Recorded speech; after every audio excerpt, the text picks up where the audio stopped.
नमस्कार दोस्तों, मैं हूं रंजीत। मरकरी माइक में आपका स्वागत है। 1 जून को चुनाव का अंतिम चरण था, मतदान का अंतिम चरण था, वो संपन्न हो गया।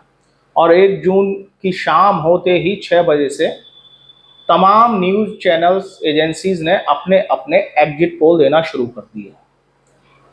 तमाम एग्जिट पोल के मुताबिक एनडीए की सरकार प्रचंड बहुमत के साथ वापसी कर रही है। कुल जमा बात यह है कि नरेंद्र मोदी तीसरी दफा शपथ लेने की तैयारी करना शुरू कर चुके हैं। ये एग्जिट पोल है, 4 जून को नतीजे आएंगे। 4 जून से पहले एग्जिट पोल जो आए हैं उस पर हम बात करते हैं, लेकिन इन सब के बीच एक एग्जिट पोल डीबी लाइव का आया है जिसमें इंडिया की सरकार बन रही है। जो फिगर इंडिया गठबंधन ने मीटिंग के बाद कल प्रेस कॉन्फ्रेंस के जरिए देश के सामने रखा, लगभग उसी से मिलता जुलता फिगर डीवी लाइव ने देश के सामने रखा है। सबसे पहले नजर डालेंगे, मैं दिखा दूं आपको यहां कि अगर हम बात करते हैं, एबीपी न्यूज सी वोटर का सर्वे कह रहा है 353 से 383 सीट एनडीए गठबंधन की आ रही हैं। वहीं कांग्रेस की बात करें, जो इंडिया अलायंस है, इंडिया अलायंस 152 से 182 सीटें। जन की बात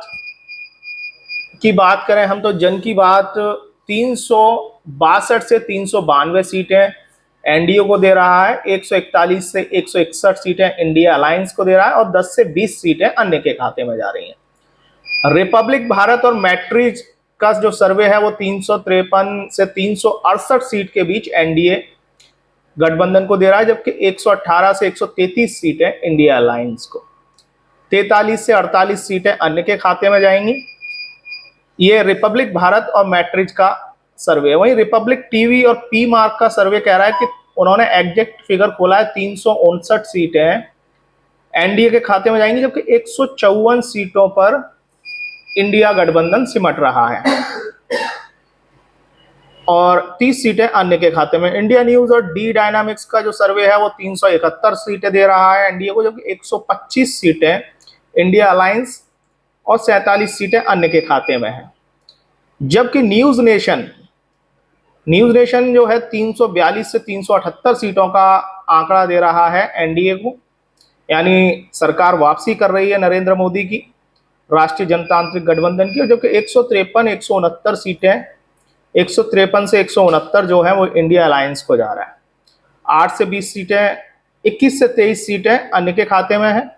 जबकि इंडिया टुडे और एक्सिस माई इंडिया का सर्वे जो है 361 से 401, ये जो सीटें हैं वो यहां पर जो 400 पार की बात हो रही थी, बीजेपी के जो चाणक्य हैं अमित शाह, उन्होंने जो नारा दिया था 400 पार, अब की बार 400 पार, तो इंडिया टुडे यानी आज तक और एक्सिस माई इंडिया का सर्वे 400 पार करा रहा है भारतीय जनता पार्टी से को, 361 से 401 तक जो सीटें दिखा रहा है।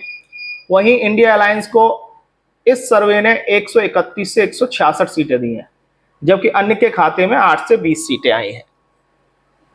दैनिक भास्कर 281 से 350 सीटें एनडीए को दे रहा है, जबकि 145 से 201 सीटें इंडिया अलायंस को दे रहा है।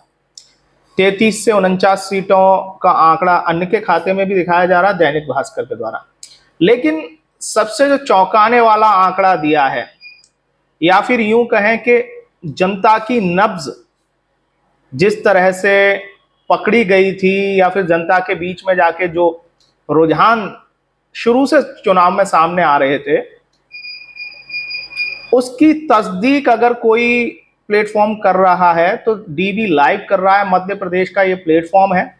इसने 207 से 241 सीटें एनडीए को दी हैं, जबकि 255 से 290 सीटें इंडिया गठबंधन को दी हैं और 29 से 51 सीटें अन्य के खाते में जा रही हैं।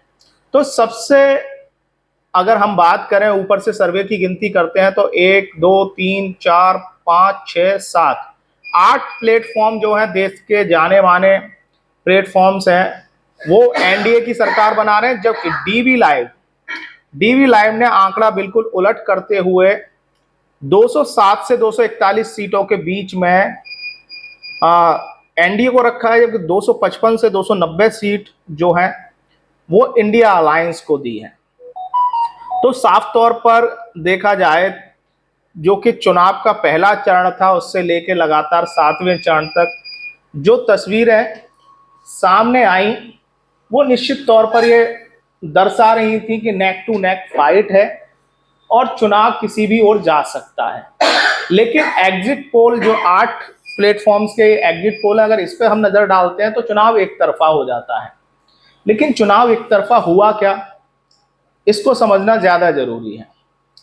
अगर हम शुरुआती चरण से किसी भी चरण पर नजर डालते हैं, वो किसी भी स्टेट का होता है, पहले चरण और दूसरे चरण के बाद ही निश्चित तौर पर भारतीय जनता पार्टी की जो शीर्ष प्रचारक टीम है, या यूं कहें कि नरेंद्र मोदी हो या फिर अमित शाह हो, इन लोगों के बयानों में लगातार बदलाव शुरू हुआ। क्योंकि पहले चरण का जो संदेश था वो साफ कह रहा था कि ये चुनाव कहीं ना कहीं फंसता हुआ नजर आ रहा है। जिस तरह से मेन स्ट्रीम मीडिया के 8 प्लेटफॉर्म लगातार, हालांकि दैनिक भास्कर को मैं थोड़ा सा इतर मानता हूं, और हो सकता है कि ये जिस हवा में लोग बहना चाहते हैं या फिर सरकार के साथ जो लोग जाना चाहते हैं या फिर यूं कहें भाजपा के साथ जाना चाहते हैं, उन लोगों के ये सर्वे हैं।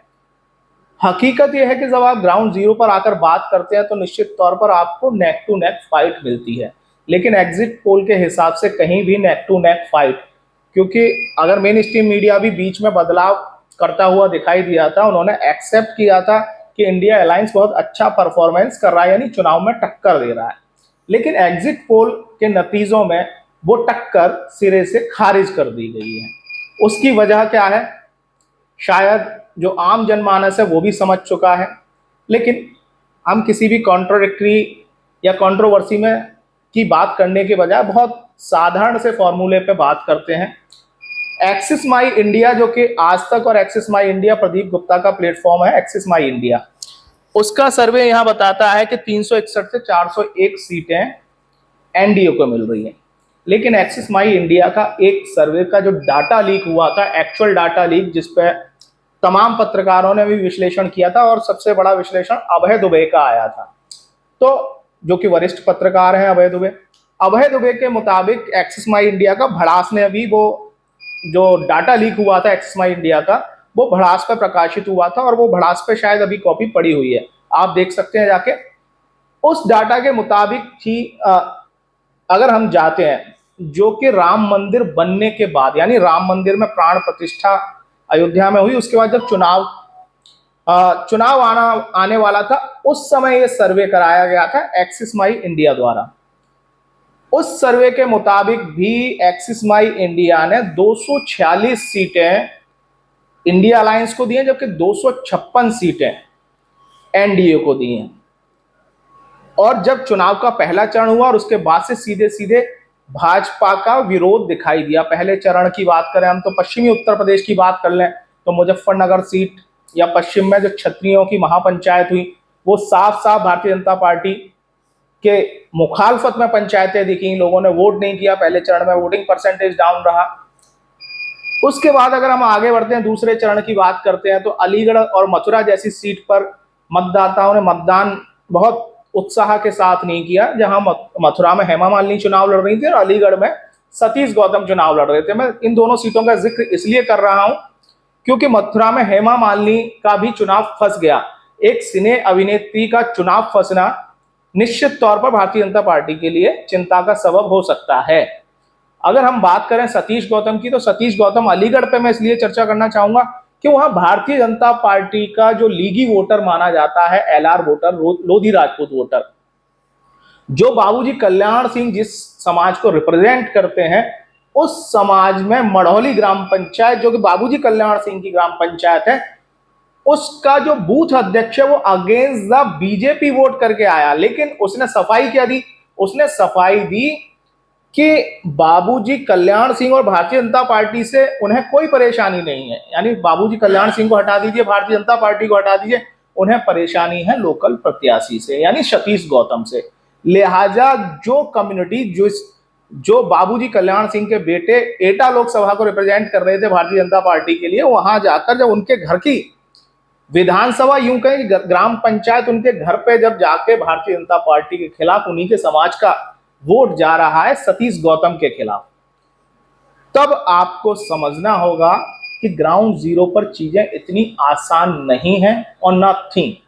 पहले चरण से लेकर अंतिम चरण तक लगातार लोगों के बीच जो विरोधाभास रहा, कोई भी खुल के मुखालफत करने को तैयार नहीं था। हर जगह भारतीय जनता पार्टी की बात करें तो जो प्रत्याशी, जो कैंडिडेट लोकसभा में दिए गए, उनकी मुखालफत लोकल लेवल पर बड़े पैमाने पर हुई।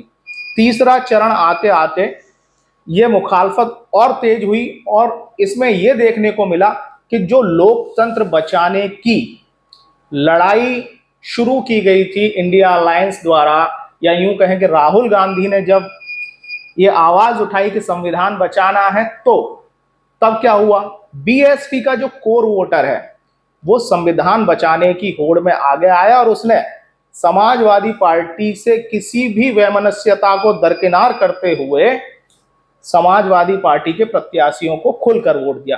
तीसरे चरण में साफ दिखा कि जाटव वोटर साइकिल पर सवार होता हुआ दिखाई दिया और ये चौथा, पांचवा, छठवां, सातवें चरण तक लगातार जारी रहा। और इसके साथ साथ और जातिगत मसलों पर अगर हम बात करते हैं इस चुनाव की, तो पाल बघेल समाज का वोटर हो, क्षत्रिय समाज जो कि योगी आदित्यनाथ की कुर्सी बचाने के लिए भाजपा के एंटी वोटिंग कर रहा था, उसने या तो वोट किया नहीं या नोटा पे गया, या फिर वो समाजवादी पार्टी को वोट दे के आया। इसमें दो परिस्थितियां थी कि समाजवादी पार्टी को वोट देने में शायद थोड़ी हिचकिचाहट थी, तो नोटा को वोट गया या फिर वोट किया ही नहीं गया, जिसका परिणाम था कि वोटिंग परसेंटेज डाउन आया। बात करें पाल बघेल समाज की, ये तीसरे चरण में साफ देखने को मिला। आगरा सीट अगर हम छोड़ दें, क्योंकि एसपी सिंह बघेल वहां खुद रिप्रेजेंट करते हैं पाल बघेल समाज को, वहां पर भाजपा के लिए इंटैक्ट रहा पाल बघेल समाज, जबकि उसके बगल की सीट फिरोजाबाद, फतेहपुर सीकरी, एटा, बदायूं, इन सीटों पर, हालांकि बदायूं पर पाल बघेल समाज उतना प्रभाव नहीं रखता या फिर वोट है ही नहीं, ये वोट लगातार छिटकता हुआ दिखाई दिया। साक्य समाज के साथ भी यही हुआ, ब्राह्मण वोटर भी छिटका। तब जाकर सवाल ये खड़ा होता है, अगर हम बुंदेलखंड, जो कि पांचवें चरण का चुनाव था, बुंदेलखंड की बात करते तो वहां साफ साफ दिखाई दे रहा था कि जो ओबीसी है वो भारतीय जनता पार्टी से छिटका है, बहुत तेजी से दरका है। वहां पर तो एलआर समाज के भी दरकने की बहुत तेजी से खबरें आई थी कि हमीरपुर जालौन, बांदा चित्रकूट, झांसी ललितपुर, इन सीटों पर ये जो ओबीसी है वो छिटका। और इस मुखालफत में बहुत ज्यादा अगर आप स्पष्ट तस्वीरें समझना चाहते हैं तो आप इतना समझ लीजिए कि आप भारतीय जनता पार्टी के किसी भी नेता के पास जब बैठते हैं, चाहे वो विधायक हो या फिर कार्यकर्ता हो जमीनी स्तर का, वो आपको उतना उत्साहित दिखाई नहीं देगा जो 2014 और 19 में दिखाई दिया था। इसके इतर वो अपनी बिरादरी के वोट जो है वो बागी होने की बात करता है खुल के, ऑन कैम नहीं करता। इस सब के बावजूद अगर ये आंकड़े इस स्क्रीन पर दिखाई दे रहे हैं तो निश्चित तौर पर एग्जिट पोल को भी मैं समझता हूं जनता शायद एक्सेप्ट ना करे। 4 जून का इंतजार आपको करना होगा, क्योंकि लड़ाई की अगर बात करें तो मैं एक्सिस माई इंडिया का वो डाटा लीक निश्चित तौर पर समझना चाहूंगा। अगर हम बात करेंगे कि साहब एक्सिस माई इंडिया क्या कह रहा था, एक्सिस माई इंडिया कह रहा था कि 256 सीटें एनडीए को मिलेंगी, जबकि 246 इंडिया को। चुनाव नेक टू नेक राम मंदिर की प्राण प्रतिष्ठा के बाद था। उसके बाद चुनाव एनडीए के डिसफेवर में यानी खिलाफ जाता हुआ दिखाई दिया। बहुत नजदीक से हमने जमीन पर देखा। वहां सबसे बड़ी वजह थी प्रत्याशियों का चयन, चाहे वो मैनपुरी लोकसभा पर प्रत्याशी का चयन रहा हो, फिरोजाबाद पर रहा हो, या फिर क्योंकि जो प्रत्याशियों की survey report Bharatiya Janata party पिछले 3 चुनाव से लगातार मंगाती रही है, इस बार भी मंगाई गई थी। जिन प्रत्याशियों की सर्वे रिपोर्ट नेगेटिव गई थी उनको भी पार्टी ने टिकट दिया और उसकी वजह बनी के लोकल लेवल पर मुखालफत हुई। तो निश्चित तौर पर डीवी लाइव का ये सर्वे 255 और 241, ये 255 यहाँ एनडीए की तरफ भी हो सकते हैं और 241 इंडिया की तरफ भी हो सकते हैं। तो जो अगर हम बात करेंगे कि मुकाबला मुकाबला आपको डीवी लाइव में देखने को मिल रहा है। मैं तारीफ करता हूं इस प्लेटफॉर्म की, क्योंकि ये सबसे सटीक एग्जिट पोल हम कह सकते हैं और इसी के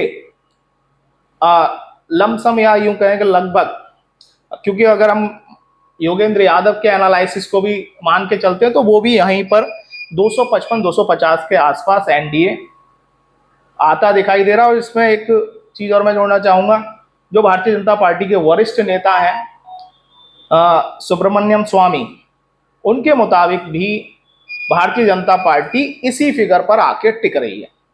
तो ऊपर के 8 को हटा दीजिए, अभी चुनाव बाकी है, या यूं कहें कि पिक्चर अभी बाकी है। एग्जिट पोल के हिसाब से बिल्कुल 8 प्लेटफॉर्म का एग्जिट पोल सिरे से मेरी तरफ से भी मैं खारिज करना चाहूंगा, क्योंकि चुनाव में बतौर रिपोर्टर मैंने लोगों से बात की है। भारतीय जनता पार्टी के पास उतना सामान इस दफा नहीं था जो उनके पास 2014 में एंटी इनकम्बेंसी यूपीए गवर्नमेंट की थी। अरविंद केजरीवाल का अभियान था, अन्ना हजारे का आंदोलन था।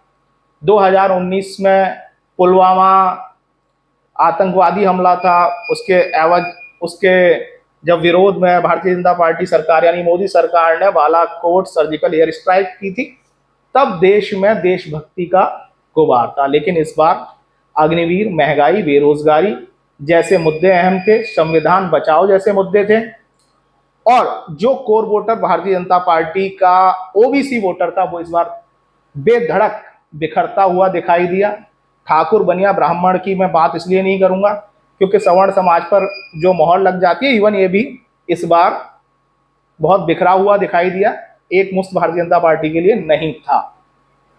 वहीं भारतीय बहुजन समाज पार्टी का वोटर संविधान बचाने के लिए जो किताब बाबा साहब के हाथ में थी उसको राहुल गांधी ने लेकर लोगों के बीच में रखा, तो उसका प्रभाव ये हुआ कि बीएसपी का वोटर मायावती के कैंडिडेट में दिलचस्प नहीं दिखाई दिया। इसके इतर उसने कांग्रेस और समाजवादी पार्टी को वोट किया। इसमें सबसे बड़ा फायदा अगर पूरे उत्तर प्रदेश के लिहाज से मैं देखता हूं तो अखिलेश यादव का होता हुआ दिखाई दे रहा है, क्योंकि राहुल गांधी की भारत जोड़ो न्याय यात्रा और संविधान बचाओ जैसी तमाम जो दलीलें रखी गई थी उनको वोटर ने समझा और उसके साथ जाके वोट किया। 4 जून आना बाकी है। 2 दिन बाद सुबह 7 बजे से रुझान 8 बजे से आना शुरू होंगे।